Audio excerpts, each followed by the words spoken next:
Hello friends. So they keep saying that you can't buy happiness, but you can buy a cake, which is almost the same. But I feel sorry for people who do not have a sweet tooth.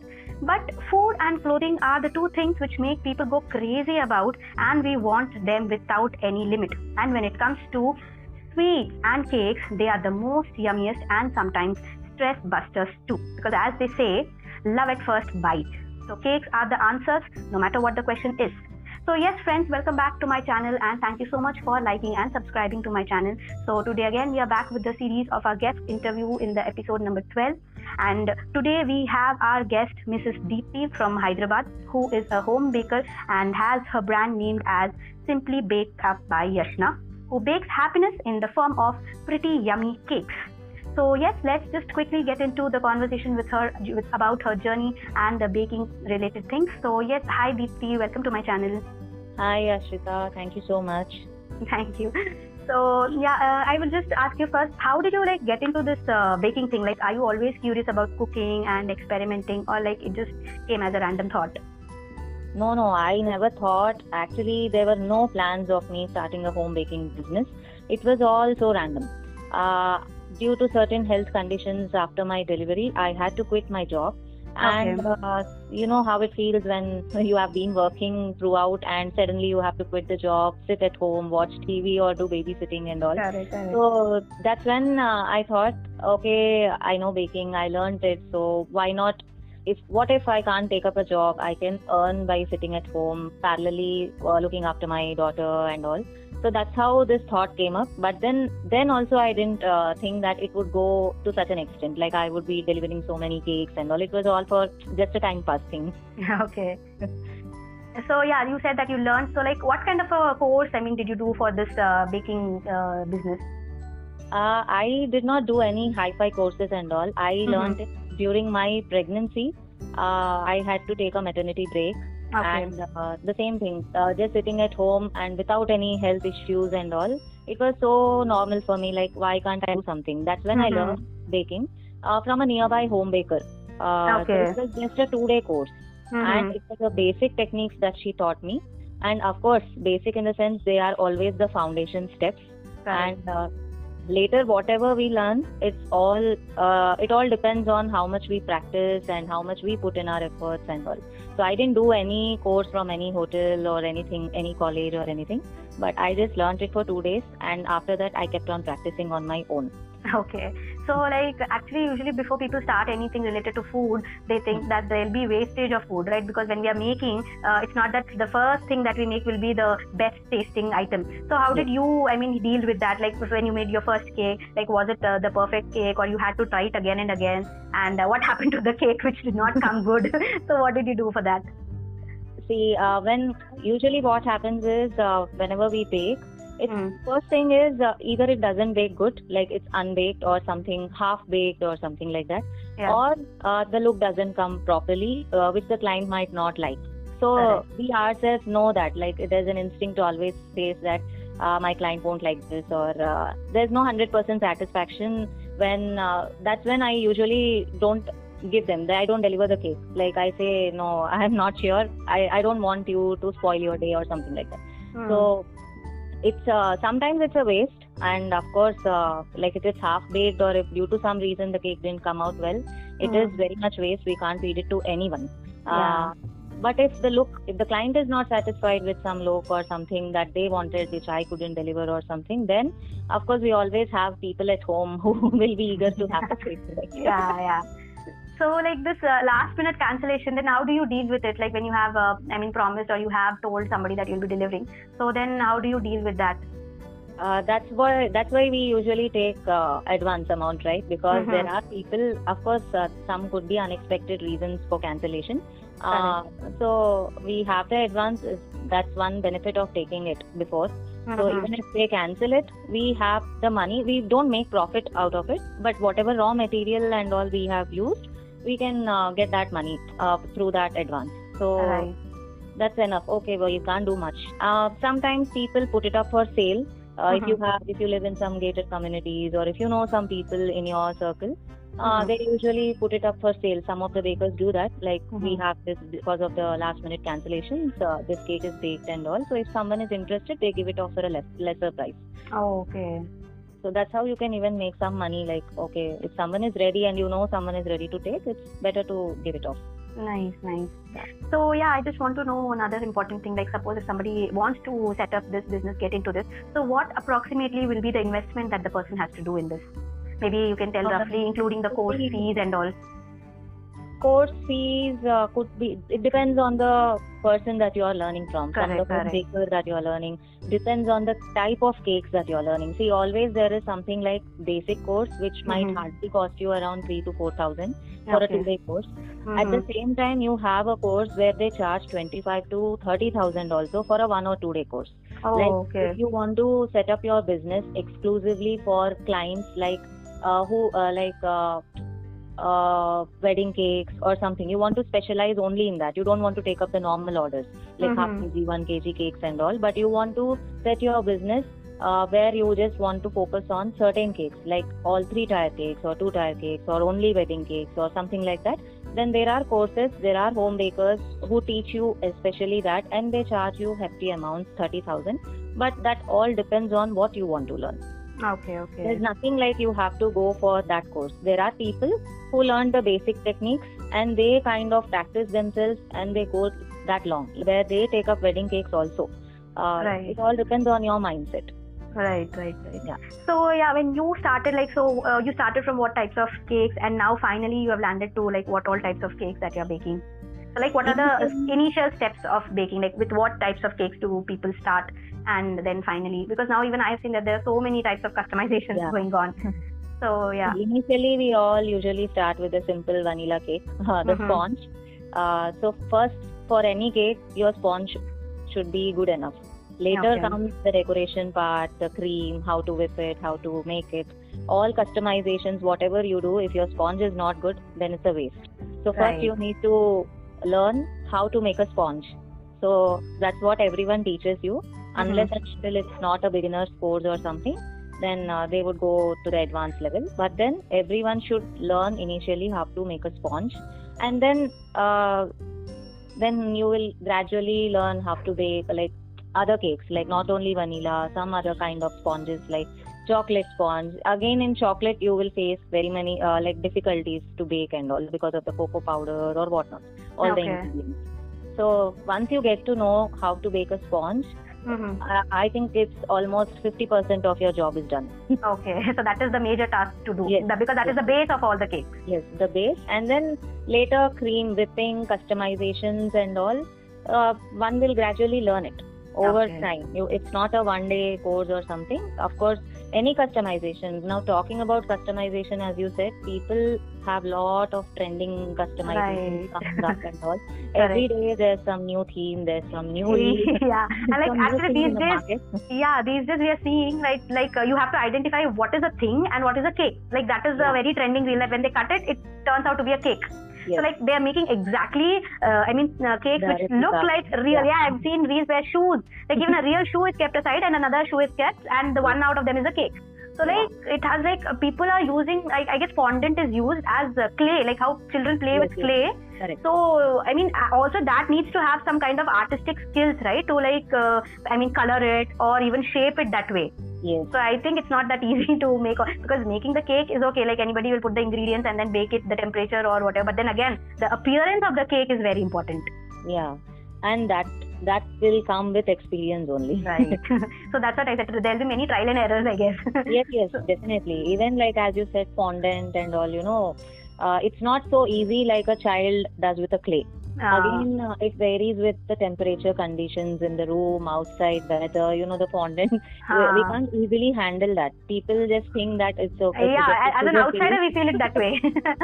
It's so easy. What is there kind of? Like usually, commercially, people will not face many issues when compared to home bakers. Home bakers, they think what is there. It's easy only. Why are you charging so much? And all these stuff will they come. think they can bargain. So that is what comes with like when we are entrepreneurs or we are doing something from home, they'll not bargain in a shop like how they buy cake. Whatever price they tell, that's what they have to pay. But when it comes to work from home or some business from home, then they will start bargaining. But then it's always the other way. See, commercially, any bakery you go, they will take up. But the sponge will not be fresh. They must have baked it maybe 3 days, 1 week ahead. And they will use the same sponge. They'll use preservatives. They will have more wastage, right? So obviously to preserve or to lesser the cost or whatever, they will use such preservatives, chemicals, and they'll store it for long. But as a home baker, we don't do that. We take up anything and we bake only on orders. Like if you give me an order, I will bake. I don't have anything at home to deliver it to you. If you ask me right now, can I get a 1 kg cake? No, I don't give. I don't have any stock of it. So I have to bake especially for you. I'm putting my time, energy, my electricity, whatever it is. And of course, it will be a little more expensive when compared to the outside bakeries. But people don't understand that, or they can't see those. Of course, it's nothing wrong on their part too. But then they don't see that expenditure. Correct. But then, as you said, there are some people who are understanding the value, I guess, because that is how the home bakers are getting value these days. Because first thing is hygiene is very important. So usually when it is any child's birthday or anything, so people are approaching home bakers because first thing comes is hygiene. And people are realizing, and now they are changing. Like most of them, even if it's 100, 200 rupees more than what you get outside, they are like, it's okay, no problem. Now the more demand for home bakers and all, and you find many home bakers. In one apartment we have 3 to 4 home bakers. Right.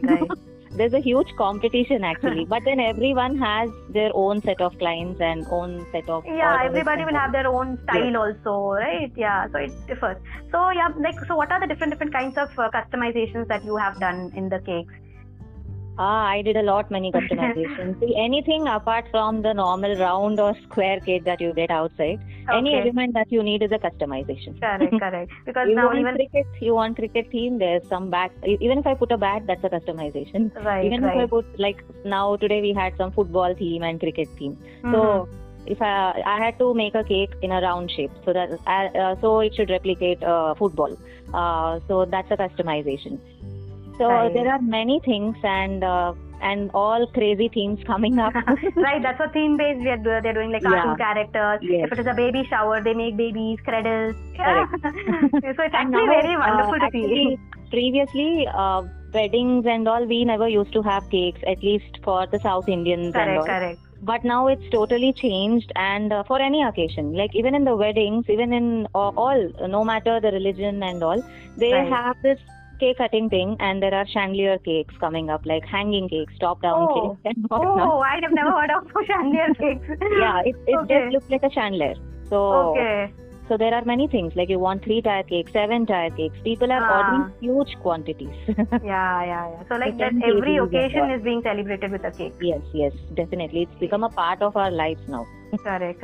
It's like you can't skip anything. No event is there. Even if there is no event also, people like me, especially who have a sweet tooth, who have a craze for cakes and all. Any weekend. My colleagues are there who keep on asking me, "Arey, bahut din ho gaya, brownie kyun nahi laye?" So just like that, a weekend we can have a cake. It's not necessary we need to have a cream cake or anything, but any dry fruit cake, like how you mentioned brownie, or any dry fruit cake, anything.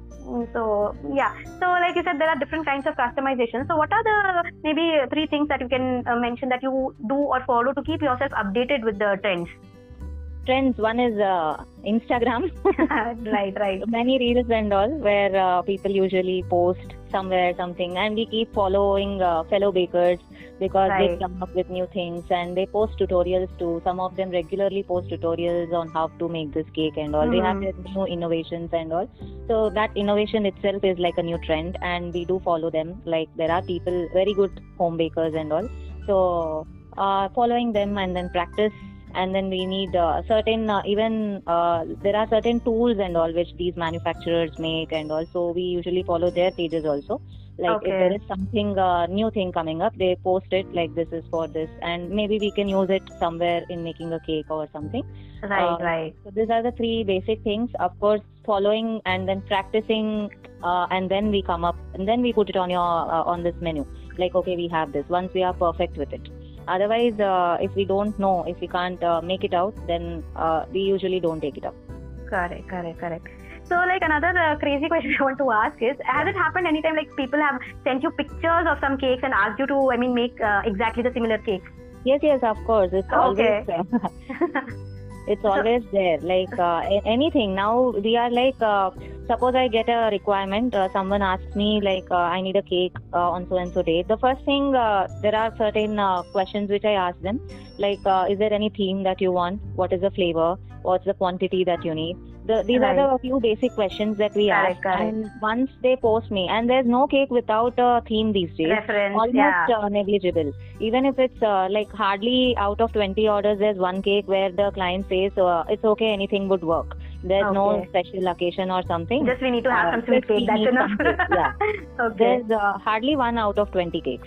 Others, they all say, okay, this is a theme, or something they must have already searched on Google or somewhere, and they post that requirement. And then we just give an estimate of the price. Right. So, if suppose somebody has to start this thing, home baking business, so I would want you to tell some tips or something they should keep in mind. And also the most important thing, like how to get their first order. So what would you like to share for this? If you want to start, first thing is time, energy, because it requires a lot of energy. And if you are having time, of course, because baking is not like you do a job continuously for 4 hours or 5 hours. It's not continuous. You put up, you bake a cake, it gets baked in an oven. So that time you're free to do something else. Maybe something related to the cake. And then again you come up, once the cake is cooled down, you have to do the next part of it. And again freeze it. That's where it's all parts and pieces of your time. So you need to spend a lot of time. Maybe few cakes need so much time, like you have to prepare from 2-3 days ahead of your order. Like the elements, suppose if you have some themes and you have to use some fondant related elements, you have to make those elements maybe 2 days, 3 days, even 1 week ahead based on the requirement. So it's all that it requires is you have to have patience, time, energy, and the clients, you have to understand the clients, their requirement. Always there are pros and cons in a business. So understanding them, acting accordingly is what is always important. Correct, sir. Because especially during the festivals or these days that they celebrate, Children's Day, Mother's Day, Father's Day, New Year. So I think these days will be very hectic. And never overdo or overtake orders than that you can do. Actually, if you can accommodate only 5 cakes a day, good that you stop it only for 5. Just because someone is asking and you can't cater to their needs, it's not recommended to take up if you don't have any help or someone. I don't recommend taking up an order and then delivering it where you don't find satisfaction. Neither you will have, neither the client has. So what's the point of doing it? Right. So the question I asked about the first order. So how can first order? See, it's always the friends or the family. Right. Usually friends. I believe in friends more, so my first order was through my friend. So then it's like promotions. You need a lot of promotion work. Nowadays it's all digital. You don't have to spend too much also. So it's all based on the reels, based on the posts and all. So the more you promote, the more orders that you will get. Correct. And always the clients, it's important to take their feedback. Accept the feedback, whether it's positive or negative. Negative always gives us a chance to improvise. So it's better to take a feedback from your clients, and then through spread of word is the most important thing. Right. So another question that may motivate many people if they want to start this, how much can they expect that they can earn in a month, like if they're starting this business? So, of course, depending on the orders that they're getting and how popular they are becoming, but roughly, approximately the minimum amount that they can earn in a month. It's anywhere in between like 10,000 to 50,000 also people make profits. So, depends on the number of orders that you can take in a day. See, the more the orders, you need more the people to help you. You need more stuff, more like commercial kitchen or something. So anywhere in between 10,000 to 50,000 profits a home baker can easily make in a month. Correct. And also the consistency in the taste. Yes. Not that you're making 5 cakes a day, so the taste is No, not the same. Yeah. And recurring clients, recurring customers are very important. Correct. So yes, so thank you so much, Deepthi, for sharing all your knowledge that you could tell the other women who want to start a business. And yes, people, I would really recommend you go through her page, because I'm very sure you will fall in love with the cakes that she makes. And yes, please do give her orders who all are from Hyderabad and nearby places, and I'm sure she would never disappoint you. And as I always say, cakes are always special. Every birthday, every celebration ends with a cake, and people remember it as a sweet memory of whatever function or the celebration they have attended. So yes, I think this was a very, very informative podcast that I had. Thank you so much, Deepthi, for coming to my channel and sharing the knowledge. Thank you so much. Yeah, thank you. Thank you so much for giving me this opportunity.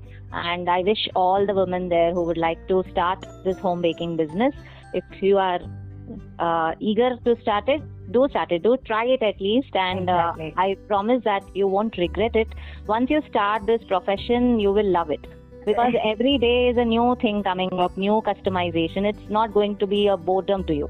Correct. So it will be exciting to do the new things that Exciting, people are you'll expecting. always keep learning things. So, some crazy clients' requirements and all, like, will drive you crazy, like, oh, there's something like this too. True. So, always eager to learn something new, definitely go for this business. So, and you can easily manage both at home and at this business. Right. That was really great talking to you, Deepthi. So once again, thank you. And yes, I hope this will motivate people and it will be helpful. So yes, listeners, we'll again continue with the podcast and the guest interviews in the next episode. So till then, bye. Thank you. Thank you. Bye-bye.